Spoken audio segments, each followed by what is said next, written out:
Welcome to Shivam dairy form.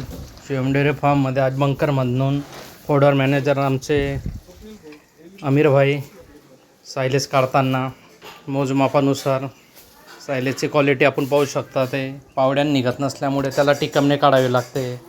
अमीरभाई आमचे जोर लावून सायलेज काढताना पहिले ते सायलेज फोडून घेतात व नंतर मग ते ट्रॅक्टरमध्ये भरून गाईंना टाकतात.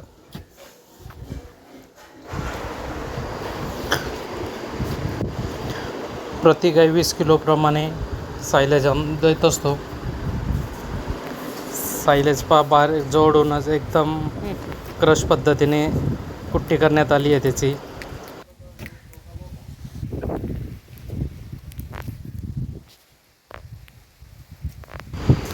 अमीरभाई आपल्याला कुट्टीचे जवळून दाखवत आहेत. कोणत्या कशा पद्धतीने क्रशिंग झालेलं आहे. त्याच्यात मक्याचे दाणे दिसत आहे का. त्याचप्रमाणे आमचे सूरजभाई सायलेज पाहण्यासाठी आले आहेत.